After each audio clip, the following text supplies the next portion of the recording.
Trauma bonding is becoming more and more talked about and more understood these days, but it's still a pretty complicated concept. It's still pretty hard to understand what a trauma bond is. In this video, I'm not so much going to talk about what a trauma bond is exactly, but I'm more going to talk about what it feels like to be in a trauma bond. And I hope that if this is something you're experiencing, that some things that I say can resonate with you and turn on that light bulb to help you see if you are experiencing a trauma bond in your life.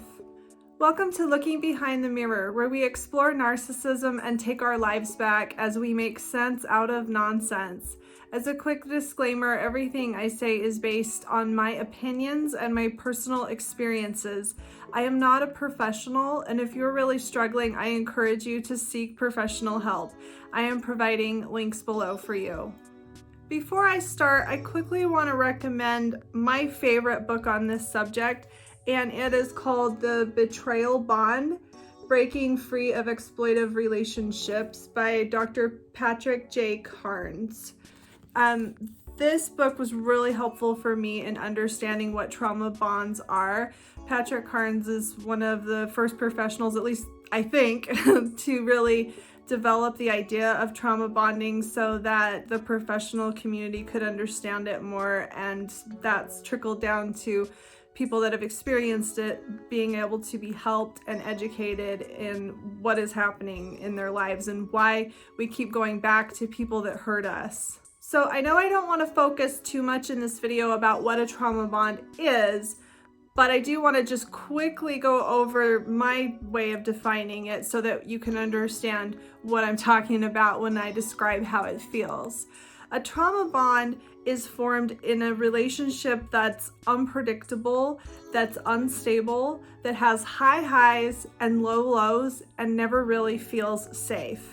Trauma bonding is an addiction, and the addiction is primarily caused by the dopamine rush that you get when things are good, when you're in the high highs of the relationship. And then when you're in the low lows, you're wanting to get back up to those high highs. You actually become addicted to that, and in turn, you become addicted to the relationship. This can happen in romantic relationships, but it really can happen in any type of relationship that is unstable, in which the victim is dependent on the relationship for something, not least of which is safety and security. If you're experiencing a trauma bond in your adult life, there's a very good chance that your tendency towards trauma bonding was developed in childhood, that you had a trauma bond with someone in your childhood, and now as an adult, you cannot see how unhealthy and abnormal that is. It feels like home. It feels comfortable. It feels like, I've got this. I know how to navigate this. And many people that live in trauma bonds don't realize that anything's wrong at all. And that's really why I want to make this video, is to help you see the patterns that you're living in that actually are unhealthy, that actually are signs of a trauma bond. I'm going to go over things that you're going to feel and experience while you're in the relationship, and then things that you're going to feel and experience when you're out of the relationship. And these are things that can be likened to an addiction as the things that you will feel and experience while you're using whatever it is you're addicted to, and the things that you will feel and experience in withdrawal. So when you're in a relationship in which you're trauma bonded, one thing that you're going to experience is distress and panic when things are going poorly. Trauma bonds have an intensity to them. And like I said earlier, there's high highs and there's low lows. And when things are low, it's an intense low. It's a panic. It's a distress. Things don't feel safe. You can't rest. You can't sleep. You can't really concentrate on anything else. It's a panicky feeling. You feel an emotional need to get things back in order, or quote, back to normal. And when you're in a trauma bond, you have that back to normal kind of concept in your head. And you might not realize that in a healthy relationship, There is no back and forth. There's no, oh good, we're back to normal, because the relationship is normal. It's healthy. It's stable. There's no disrepair, panic, and distress, and then repair and back to normal. Healthy relationships are not roller coasters like that. But if you've never really experienced a long-term healthy relationship, you won't realize how abnormal this is. Another thing you might experience are moments of, why was I so upset? You'll remember maybe earlier that morning or later the night before, you were angry, or you were frightened, or you were preoccupied with how upset you were. Your mind was going a million miles a minute, and maybe you had thoughts of, I've had it, I can't stand this anymore. And then when things get back to normal, you might look back, maybe even an hour later, and think, why was I so upset? Things aren't so bad. It's like these bad moments, these panicky moments never even happened. And it's almost confusing. Like, this is fine. Everything's fine. Why was I upset? What's actually happened is you've got your hit again. You're riding a high again, and everything is fine. Everything is, quote, back to normal. So your mind doesn't really want to go to the truth of the situation. Your mind doesn't really want to face how unstable this actually is. And you certainly don't want to recognize that you're only up here for a little while. Things are going to break apart again. You're going to be back in that panicky space again. It's just a matter of time. When you're up here in the good space, you don't want to recognize that. Every time you're up here at the top, it feels like you're going to stay there forever. You feel like everything's stable now, everything's fine. Phew. And there's relief to that. And maybe I should have started with the idea of relief, because trauma bonds depend on that moment of relief. And I really can't think of a better word to describe it. It's relief. When you're going through that panicky, distressed phase, and then the person that you're trauma bonded with maybe just smiles or says something nice, or just something calm happens, something that feels, quote, back to normal. You feel this wave of relief. And what that relief is a dopamine rush. But to you, that relief just feels normal. Like, oh, good, things are fine. Oh, good, phew, I don't need to worry about this. Oh, good, everything's back to normal. What a relief. For a minute there, I thought I might really have a problem. That's why this is so closely related to the Stockholm Syndrome, where people that are actually in very dangerous situations, such as a kidnapping, become bonded to their captor. It's really the same thing. When you're in a situation that's that extreme, all your captor has to do is say a kind word, offer you some food, maybe make a joke with you, just something that shows humanity and something that communicates, I'm not an immediate threat. When you're in that kind of a situation, that's a relief. And again, we're back to that relief. Trauma bonding is formed in those moments of relief, and so is Stockholm Syndrome. That relief is something that you're going to keep chasing after like a drug. That moment of relief of, oh good, we're safe here, everything's fine, nothing to worry about. I was really freaked out for a minute, but what a relief. Another common thing you might feel when you're in a trauma bond is the feeling of walking on eggshells. Even when things are good, even when you're in the high highs, there's always this feeling that any minute things could become disrupted. And while it's kind of hard to explain, part of you is convinced that everything is fine and everything is stable and everything is going to be great forever and all your problems are over. But part of you knows that it's conditional. Part of you knows, no, like if something's left out of place, if he or she sees something that they don't like, it's all going to go to hell again. It's all going to break apart again.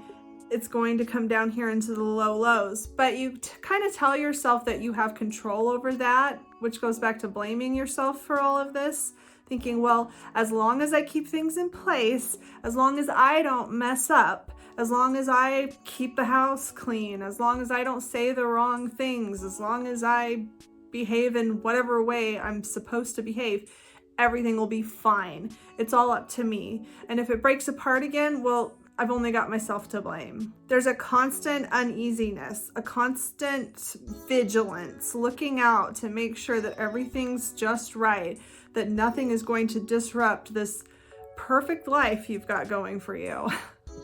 Something else you'll feel in a trauma bond is what is called enmeshment. And I'm sure I'll do a whole video on enmeshment later because that's its own concept that is a little bit complicated. But an enmeshment in a relationship is when you are too tied together, when your identity is dependent on the other person. And to put it simply, when you're enmeshed with someone, you feel like you can't go on without them. You feel like your identity would be gone without them. Your purpose would be gone. That everything in your life and everything in your sense of identity is tied into this other person.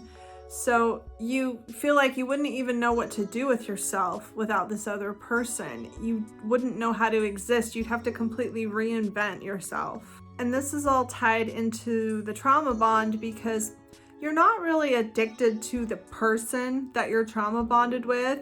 You're addicted to the highs and the lows of the relationship. But your mind definitely can't tell the difference. Your mind is going to focus on the person that you're trauma bonded with.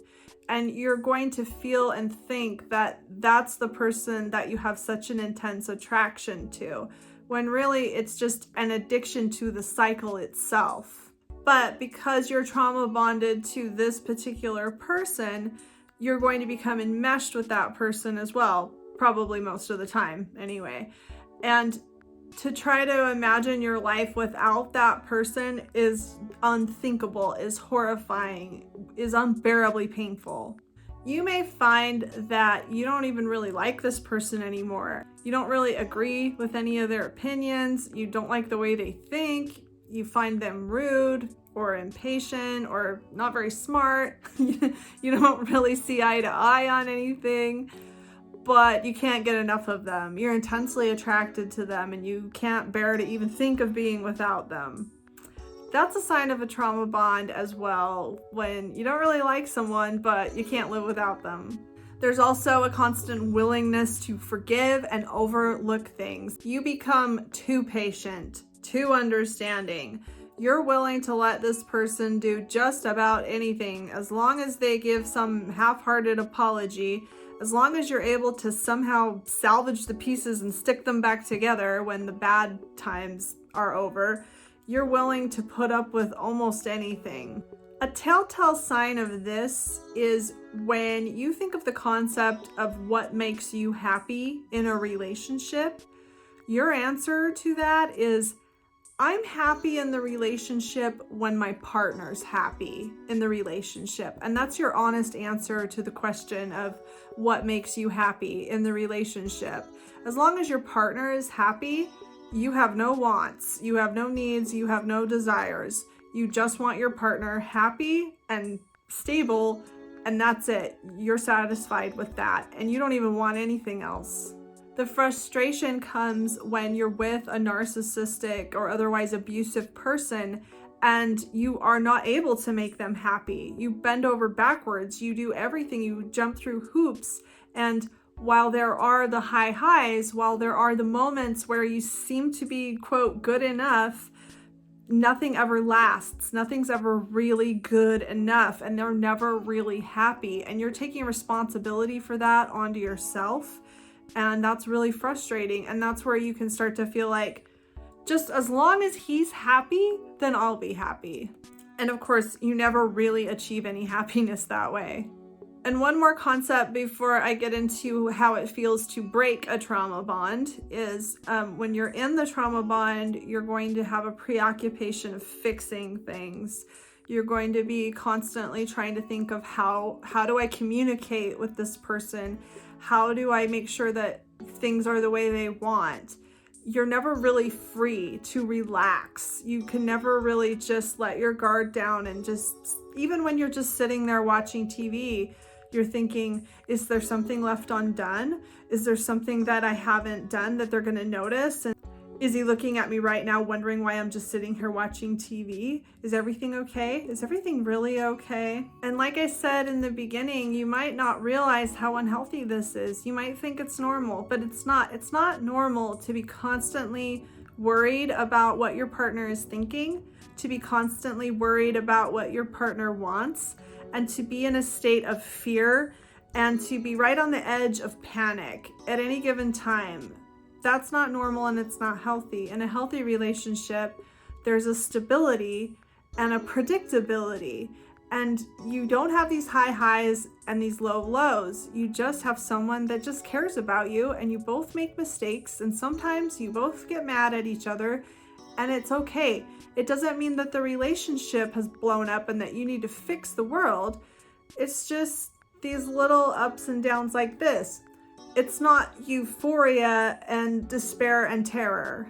Okay, so once you break a trauma bond, then you're in a whole different kind of hell. And anyone that's ever had to break a trauma bond will tell you that it is unlike anything you've ever had to go through. And it's very hard to describe. And anyone that's never experienced it, I think, would have a hard time believing how awful it is. It is like breaking an addiction, a very powerful addiction. It's extremely painful.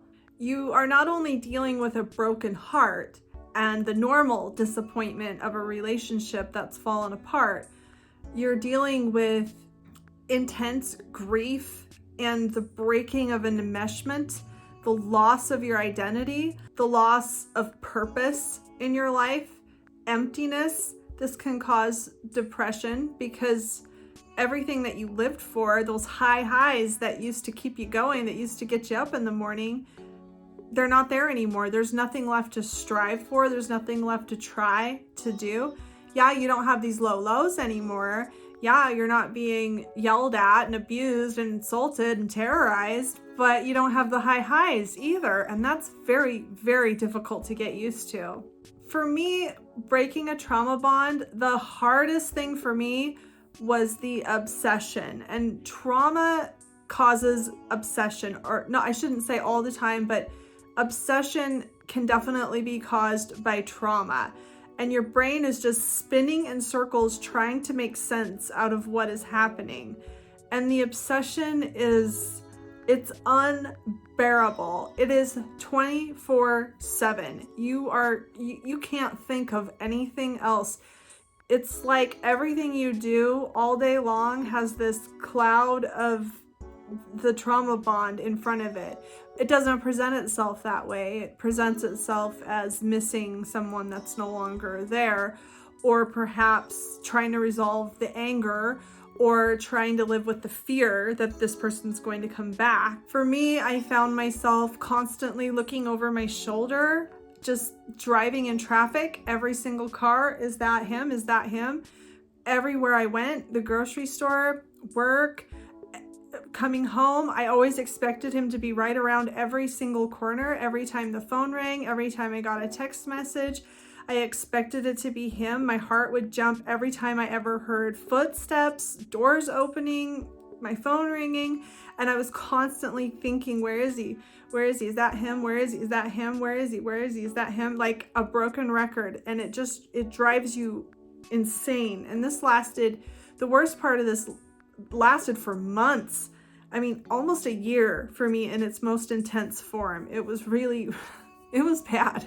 It was really bad. And one really annoying part of this was these pretend conversations. I could not stop obsessing about what I would say if I were to bump into him, or maybe what I could write in a letter to him. What can I say? What could I write that would finally break through this communication barrier? How could I finally get my point across? And I could not stop obsessively trying to rehearse these conversations. I would write letters, just endless letters, hundreds of pages. I would never send any of them, thank goodness. But I was compelled to write my thoughts down trying to find that phrase, trying to find those words that would finally communicate the way I felt. And of course, in addition to obsession and pretend conversations and extreme grief and extreme pain and depression and even PTSD symptoms, you will also lose rational thought. It will be very difficult for you to think rationally, especially if you're still in contact with the person that you're trauma bonded with. Every message you get from this person, which is likely designed to manipulate you, because trauma bonds are formed by usually at least one person in the relationship being an abusive manipulator. So if you're getting messages from someone you're trauma bond with, and those messages are designed to manipulate you, you're going to be extremely susceptible to that. Your rational mind is pretty much offline, which is why we encourage no contact. I don't know how you really could even recover while you're still in contact with someone like this. You're going to be justifying contact, really similar to an addiction, to how an addict will justify using again. All these little lies and these little justifications that say, well, he did leave his record player. Maybe I should call him because he needs to come pick that up. I mean, I don't know, just any excuse you can think of wanting to break no contact. And none of them are going to be rational. You'll also not really have any interest in healthy relationships, at least for a while, at least while you're recovering. And you might not really realize this part of it, especially if you don't know what a trauma bond is and you don't understand that that's what you're experiencing. And that's why it's so common for people that have broken trauma bonds to re-engage in the same relationship, to just go right back to it, no matter how bad it was. Because like I was saying, the pain of breaking a trauma bond is indescribable. And it is no mystery why people go back to extremely tumultuous, unhappy, abusive relationships in order to escape that pain. The pain of breaking a trauma bond is much worse than the pain of being in an abusive relationship. It's just that the pain of breaking a trauma bond is temporary. The pain of being in an abusive relationship could go on forever, and it ultimately could end very, very badly. It really takes a while to retrain your brain to seek out healthy relationships and even to understand what the difference is. Because the trauma bond, if you're used to that pattern, it feels exciting. It feels like love. It feels romantic. It's intense. And it's really kind of a letdown. It's really kind of disappointing to realize that that's not realistic, that that's not what a healthy relationship is like. Healthy relationships are here. They're not here. But once you find someone who is actually mature and healthy and loving and caring, if you've done the work on yourself to recover and to identify these patterns in yourself, you will start to understand the great value that comes from a healthy relationship, something that you can never get out of a trauma bond. It's kind of like eating chocolate cake every single day instead of real food. Yeah, we all love chocolate cake, right? And if you finally realize that chocolate cake is not healthy and is not supposed to be what every meal is comprised of, you might feel kind of disappointed and let down, like, oh, that's not real food? Shoot. But once you start eating real healthy food, I hope my analogy is making sense here, you'll start to appreciate how much healthier that is, how much better that feels, how much better it is for you, and how much more conducive it is for a productive life that's really got real purpose to it, real meaning, and is really worth living. I hope this helps. If you like this video, give it a thumbs up and comment below any ideas you have for me for future videos. And don't forget to subscribe to my channel if you like this video and you want to see more like it in the future. Until next time, thanks. Bye.